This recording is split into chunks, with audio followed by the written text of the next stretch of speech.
Hello everyone, स्वागत है आप सभी का आज की इस इम्पोर्टेंट क्लास में।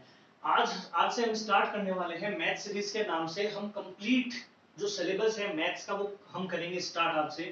किसके लिए? अग्निवीर के लिए, एयरफोर्स एक्स ग्रुप के एग्जाम के लिए और नेवी के एग्जाम के लिए, जो कि फर्स्ट बैच का एग्जाम हो चुका है 2022 के फर्स्ट बैच का। एयरफोर्स का एग्जाम हो गया है, नेवी का होने वाला है।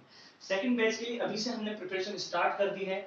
सभी टॉपिक का, मैथ का जितना भी टॉपिक है सबका हम detail explanation with hand written notes आपको मैं प्रोवाइड करवाऊंगा। जैसे ही कोई टॉपिक हमारा खत्म होने वाला होगा उस क्लास में आपको पीडीएफ मिल जाएगी उस टॉपिक की पूरे हैंड रिटन नोट्स की। और एक दिन जो बीच में होगा, जो संडे होगा हमारा, उस दिन हम सिर्फ प्रैक्टिस करेंगे। जो भी हमने पूरे वीक में पढ़ा है वो प्रैक्टिस करेंगे। प्रैक्टिस क्वेश्चंस भी मैं आप लोगों को प्रोवाइड कराता रहूंगा। और डेली सुबह 10 बजे, आज से डेली सुबह 10 बजे रोजाना आपको क्लास मिलेगी। तो आप बने रहिए हमारे साथ और स्टार्ट कीजिए प्रिपरेशन हमारे अग्निवीर के लिए अभी से। और बिल्कुल हमारा जो मिशन है वो 25 है, मतलब 25 क्वेश्चन आते हैं, 25 में से 25 हमें सही करने हैं। यही हमारा मिशन है, इसी पे हम स्टार्ट कर रहे हैं। और हमारा जो पहला टॉपिक है ना, वो हमारा होगा कॉम्प्लेक्स नंबर। ठीक है, सभी टॉपिक्स का बाप बोलते हैं इसको। सबसे इंपॉर्टेंट टॉपिक है, इसी को हम आज बिल्कुल डिटेल से पढ़ेंगे। इसके बाद ये सेशन सभी अपने दोस्तों को शेयर कर दीजिए जो भी प्रिपरेशन कर रहे हैं, ताकि सभी को बेनिफिट मिल सके और सभी 25 को अचीव कर सके। मैथ्स में एक भी नंबर हमारा नहीं जाना चाहिए, इसी का हमारा उद्देश्य से हमने ये स्टार्ट किया है। तो जल्दी से जल्दी इसको शेयर कर दीजिए सभी दोस्तों में, फ्रेंड्स में, ताकि सभी अभी से जुड़ सके स्टार्टिंग से ही, ताकि सभी की प्रिपरेशन बहुत अच्छी हो सके। तो देखिए, कॉम्प्लेक्स नंबर होते हैं, हम स्टार्टिंग से पढ़ेंगे बिल्कुल। क्या है इसकी डेफिनेशन, क्या होती है कॉम्प्लेक्स नंबर, होता क्या है, हमें ये पता होना चाहिए सबसे पहले। तो देखिए, कॉम्प्लेक्स नंबर क्या होते हैं? A number in the form of a plus iota b. कोई भी नंबर जो कि इस फॉर्म में होता है, ए प्लस आयोटा बी की फॉर्म में होता है। फॉर एग्जांपल 3 प्लस 2 आयोटा, ठीक है, 3 माइनस 2 आयोटा। इस टाइप के कोई भी नंबर होते हैं जहां आयोटा रियल पार्ट आ रहा है और इमेजिनरी पार्ट आ रहा है। इमेजिनरी पार्ट हम किसको बोल रहे हैं? आयोटा वाले को। ठीक है, आयोटा वाला मतलब आयोटा की वैल्यू होती है -1। इस टाइप की अगर कोई वैल्यू आती है तो उसको इमेजिनरी पार्ट बोला जाता है। ठीक है, तो सबसे पहले देखिए, इसमें यहाँ ये क्या है, इसमें जो a है, a प्लस आयोटा b में a क्या है?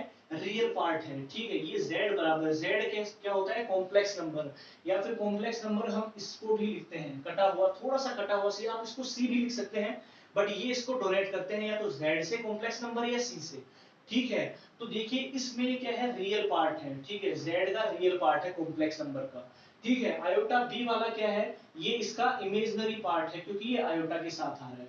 तो ये तो बात थी कि कॉम्प्लेक्स नंबर होता क्या है। ठीक है, कोई भी नंबर होता है a प्लस आयोटा b की फॉर्म में, ठीक है, वही कॉम्प्लेक्स नंबर होता है। वहां पर a क्या है? रियल पार्ट है, आयोटा b क्या है? इमेजिनरी पार्ट है। ठीक है, फॉर एग्जांपल मैंने आपको बता दिया है। और यही जो कॉम्प्लेक्स नंबर की स्टैंडर्ड फॉर्म होती है, ध्यान रखिएगा, जो कॉम्प्लेक्स नंबर होते हैं उसकी ये क्या होती है? स्टैंडर्ड फॉर्म होती है। ये ध्यान रखिएगा, किसी भी क्वेश्चन को अगर हमें किसी दूसरी फॉर्म में दिया हुआ है तो उसको सोल्व करने के लिए सबसे पहले हमें क्या करना पड़ेगा? उसको स्टैंडर्ड फॉर्म में बदलना पड़ेगा। ठीक है, स्टैंडर्ड फॉर्म में बदलना पड़ेगा, ये ध्यान रखिएगा।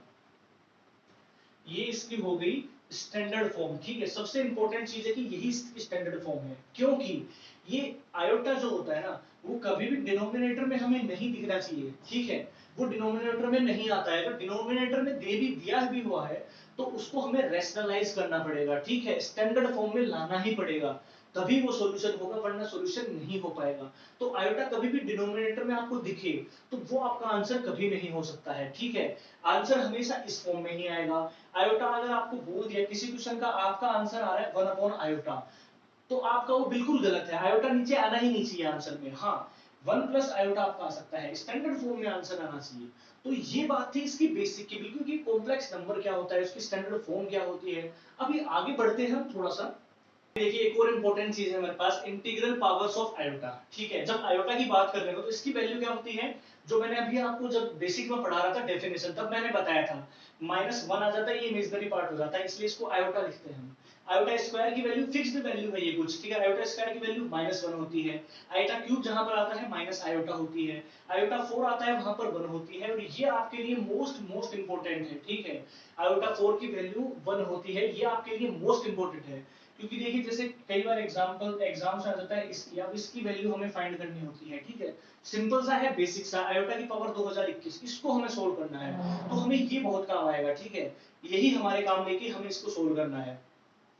सबसे पहले देखिए आयोटा की पावर 2021, इसमें 4 को डिवाइड कर दीजिए आप सीधा सीधा, क्योंकि हर जो आयोटा की पावर 4 है ना, 4 के जितने भी मल्टीपल होंगे उसकी वैल्यू 1 ही आएगी, चाहे आयोटा 4 हो, चाहे आयोटा कितना हो, आयोटा चाहे 8 हो, चाहे आयोटा 12 हो, जितने भी 4 के मल्टीपल है ना, सबकी वैल्यू एक आएगी। तो भाग दे दीजिए आप, ठीक है। तो लास्ट में इसका जब आप भाग दोगे तो 4 पंचू 20 आयोटा की पावर। तो इसकी वैल्यू तो देखिए कितनी हो जाएगी, इसकी जो वैल्यू होगी, इसकी वैल्यू आयोटा 4 की वैल्यू, आयोटा की पावर 4 की पावर 505, इसकी वैल्यू तो 1 हो गई, और आयोटा इसका आंसर आ गया, ठीक है। ये तो हमने सिंपल था, तो हमने कर दिया, ठीक है भाई। अब देखिए आयोटा की पावर माइनस का 2021, ठीक है, ये तो प्लस का तो आपने बिल्कुल इजी से कर दिया डिवाइड करके। यहां पर करोगे तो क्या आएगा, यहां पर आयोटा की पावर माइनस बनाएगा, यानी कि 1 अपॉन आयोटा आएगा। ये आपका आंसर आ गया किसके लिए, आयोटा की पावर माइनस 2021। तो आप इसको आंसर करके आ जाओगे, जो बिल्कुल गलत है, क्योंकि मैंने जब स्टार्टिंग में क्या बताया था आपको कि 1 अपॉन आयोटा, जो आयोटा है वो डिनोमिनेटर में कभी भी नहीं आएगा, उसको एलर्जी है डिनोमिनेटर में आने से। तो इसको हमें रेशनलाइज करके स्टैंडर्ड फॉर्म में करना ही पड़ेगा। तो इसको स्टैंडर्ड फॉर्म में कन्वर्ट करके ही आप इसका आंसर दे सकते हो, आयोटा इंटू आयोटा। तो आयोटा अपॉन माइनस, यानी कि माइनस आयोटा इसका आंसर आएगा। तो ये था हमारा इंटीग्रल पावर्स ऑफ आयोटा, ठीक है। इसके बारे में अच्छे से देखिए, ये हमारा बहुत काम आएगा, ये चारों आपको याद रखने हैं, बहुत जगह काम आएगा, और ये सबसे ज्यादा काम आने वाला है आपके। तो अभी देखिए दो रिजल्ट है आप लोगों के सामने, ठीक है। ये दो रिजल्ट आपको ध्यान से देखने हैं, ठीक है। पहला क्या है, sum of any 4 consecutive integral powers of iota 0, ठीक है। जो कोई भी जो 4 कंसेक्यूटिव जो इंटीग्रल पावर्स हैं, उनकी जो वैल्यू होगी ना, सम होगा उनका 0 आएगा, ये कहना चाह रहा है पहले वाले में। सेकंड वाला क्या है, product of any 4 consecutive integral powers of iota -1, ठीक है। अभी आप लोगों को शायद ये समझ में नहीं आएगा, एक एग्जांपल देता हूं जिससे आपको समझ में आ जाएगा। हमने 4 कंसेक्यूटिव मतलब आयोटा की पावर 41 प्लस आयोटा की पावर 42 प्लस आयोटा की पावर 43 प्लस आयोटा की पावर 44, ये एक एग्जांपल ले लिया कंसेक्यूटिव 4 इंटीग्रल पावर्स 41 42 43 44। इनका जो सम है ना, इसका कहने का मतलब है इनका सम ऑलवेज 0 आएगा जब 4 कंसेक्यूटिव की बात आ रही है। और इनका प्रोडक्ट कितना आएगा, जो आयोटा 41 गुना आयोटा 42 गुना आयोटा 43 गुना आयोटा 44, इनका प्रोडक्ट कितना आएगा, प्रोडक्ट इनका -1 आएगा, सम इनका 0 आएगा।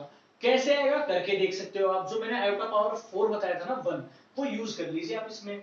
इसमें कितना आएगा देखिए, आयोटा की पावर डिवाइड करेंगे तो कितना आएगा, आयोटा बचेगा अकेला, यहाँ पर कितना बचेगा, आयोटा स्क्वायर बचेगा, यहाँ पर प्लस आयोटा क्यूब बचेगा, ठीक है, यहाँ पर आयोटा की पावर 4 बचेगा, इतना आ जाएगा।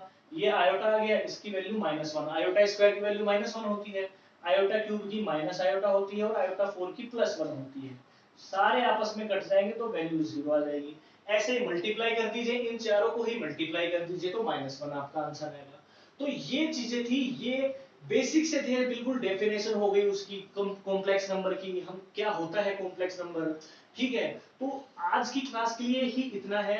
तो नेक्स्ट क्लास में हम पढ़ेंगे कि कॉम्प्लेक्स नंबर का जो कॉन्जुगेट क्या होता है, मॉडुलस क्या होता है, उसके बाद में जो उसका आर्गुमेंट कैसे निकालते हैं, ये सब चीजें हम देखने वाले हैं हमारी कल वाली क्लास में जो 10 बजे होगी। तो सभी दोस्तों में इस सेशन को शेयर कर दीजिए जितना ज्यादा हो सके, जो भी तैयारी कर रहा है तो उसको बहुत बेनिफिट मिलने वाला है यहाँ से, क्योंकि हमारा टारगेट है 25 में से 25, ये टारगेट हम अचीव करेंगे। और आपको प्रैक्टिस के लिए बहुत सारे क्वेश्चन भी मैं प्रोवाइड करवाने वाला हूँ, प्रैक्टिस टेस्ट भी मैं आपको प्रोवाइड करवाने वाला हूँ, और हर कॉन्सेप्ट के लास्ट में आपको पीडीएफ भी दूंगा हैंड रिटन नोट्स की। तो शेयर कर दीजिए सभी दोस्तों में, ताकि अच्छे कॉन्सेप्ट सब सीख सके और सब सेलेक्ट हो सके। तो अगर चैनल पर नए हैं तो चैनल को जरूर सब्सक्राइब करें और बेल आइकन को प्रेस कर लें, ताकि सभी वीडियोस का नोटिफिकेशन आपको मिलता रहे।